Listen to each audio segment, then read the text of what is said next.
हाय guys, तो welcome back to my channel live with Kirti. मेरा नाम है कीर्ति और मैं हूँ इंदौर से।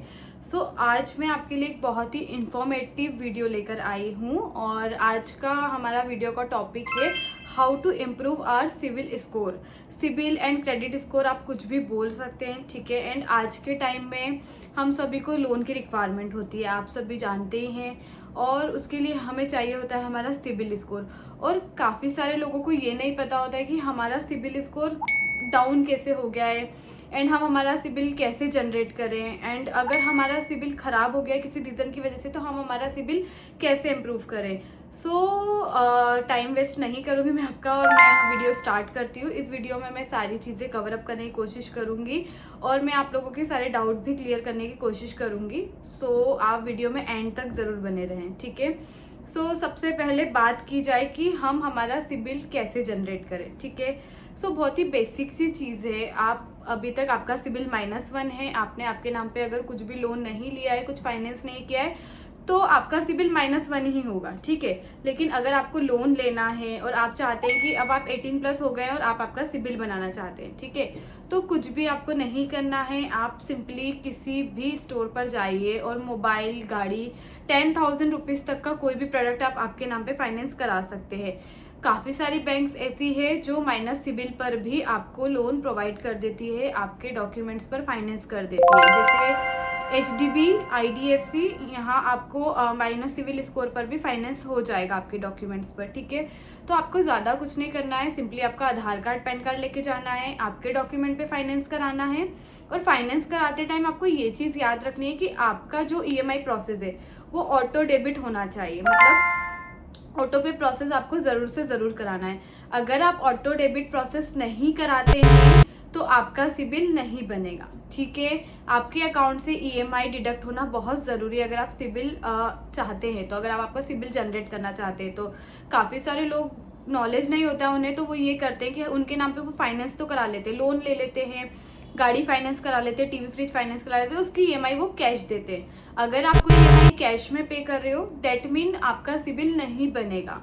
तो आपको ऑटो डेबिट प्रोसेस याद से करानी है। जब भी आप कुछ फाइनेंस कराने जाए तो आपका नेच होना ज़रूरी है, तभी आप आपका सिबिल बना पाएंगे, ठीक है।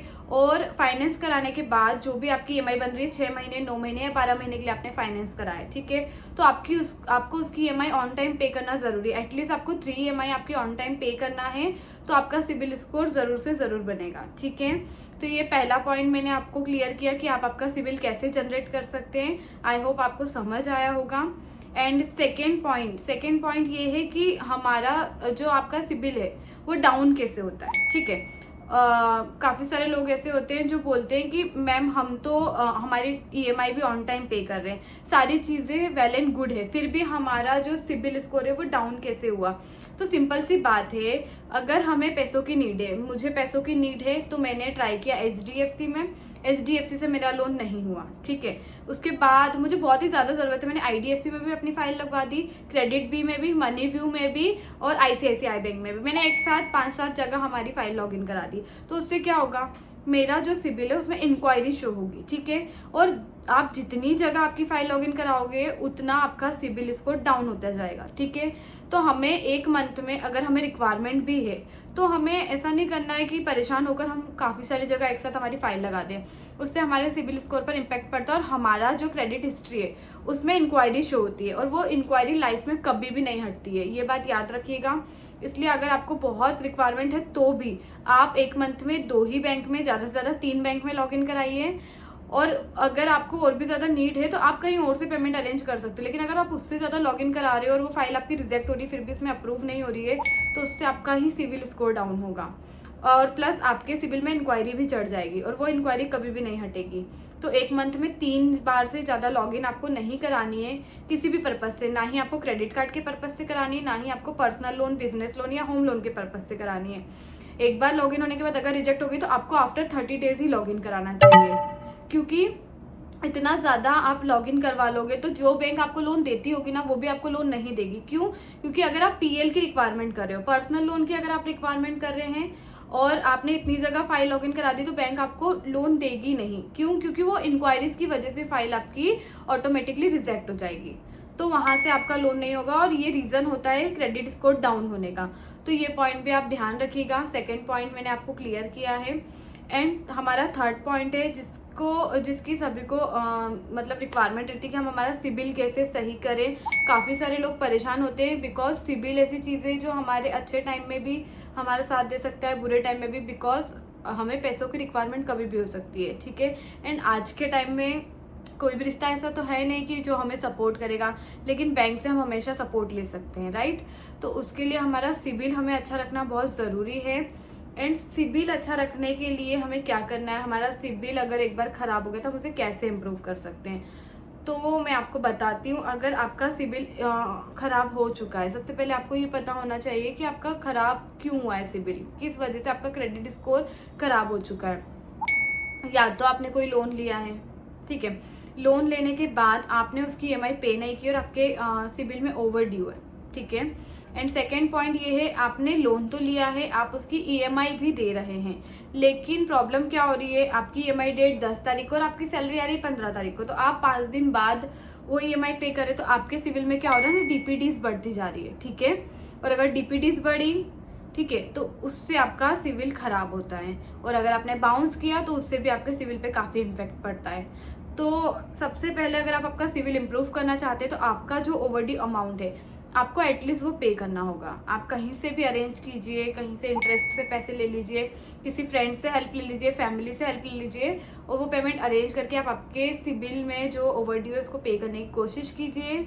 उसके बाद आप एक गोल्ड लोन लीजिए, क्योंकि सिबिल आप ओवरड्यू पे भी कर दोगे तो भी आपका सिबिल ऐसे नहीं बढ़ता है, ठीक है। याद रखिए, जब तक आप कुछ फाइनेंस नहीं कराते तब तक आपका सिबिल स्कोर नहीं बढ़ता है। सो आप ओवरड्यू पे करने के बाद आपको गोल्ड लोन लेना होगा आपके डॉक्यूमेंट्स पर। गोल्ड लोन में ओनली आधार कार्ड की रिक्वायरमेंट होती है। आप मुथूट फाइनेंस से, आईसीआईसी से, कहीं से भी गोल्ड लोन ले सकते हैं। आपको कम से कम आरओआई पे वहाँ से गोल्ड लोन मिल जाएगा। ओके, सो गोल्ड लोन आपको वहाँ से मिल जाएगा। आप गोल्ड लोन लीजिए और उसको ईएमआई में करवाइए, ठीक है। एटलीस्ट उसकी 3 मंथ तक की ईएमआई आप ऑन टाइम पे कीजिए। उसके बाद आप आपका सिविल देखेंगे कि धीरे धीरे इंक्रीज हो रहा है, और जो ओवरड्यू आपका था वो भी दिखना कम हो जाएगा आपके सिबिल से, ठीक है।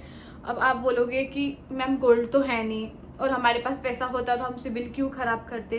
तो देखो, ऑप्शन है, मेरा काम है आपको ऑप्शन बताना, सजेस्ट करना नहीं करना ये तो आपकी इच्छा है, ठीक है। और मैं एक और आइडिया आपको दे सकती हूँ, आप किसी से पेमेंट अरेंज करो, आप गोल्ड उठाओ, 60-70 हज़ार का आप गोल्ड उठा लो, ठीक है, और उस गोल्ड को वापस बैंक में रख दो आप, तो आपको 60-70 हज़ार रिटर्न वापस आ जाएगा। और जिस भी व्यक्ति से आप वो पेमेंट अरेंज कर रहे हो आप उन्हें वो रिटर्न भी कर सकते हो, और आपका ईएमआई भी चालू हो जाएगा गोल्ड लोन का, जिससे आपका सिविल भी इम्प्रूव हो जाएगा। गोल्ड लोन के लिए मिनिमम 8 ग्राम गोल्ड होना ज़रूरी है। 8 ग्राम से कम गोल्ड है आपके पास तो आपको गोल्ड लोन नहीं मिलेगा। ये बात भी आपको ध्यान में रखने की ज़रूरत है। सो जो भी चीज़ें मैंने आपको बताई हैं, ये चीज़ें अगर आपने फॉलो कर लिया, इस अकॉर्डिंग आप चीज़ों को देखते हो, तो आप आपका सिबिल स्कोर बहुत ही ज़्यादा जल्दी इम्प्रूव कर लोगे। एंड अगर आपको और भी कुछ डाउट हो, आप मुझसे अगर कुछ पूछना चाहते हैं, तो आप कमेंट सेक्शन में आपके मैसेज पिन कर दीजिएगा मुझे, तो मैं ट्राई करूँगी कि मैं एक और वीडियो बनाऊँ जिसमें मैं और इन डिटेल आपको सारी चीज़ें एक्सप्लेन कर पाऊँ। सो इतना ही था क्रेडिट स्कोर के बारे में, और वीडियो अच्छा लगा हो तो like, share and subscribe. Thank you for watching, bye bye.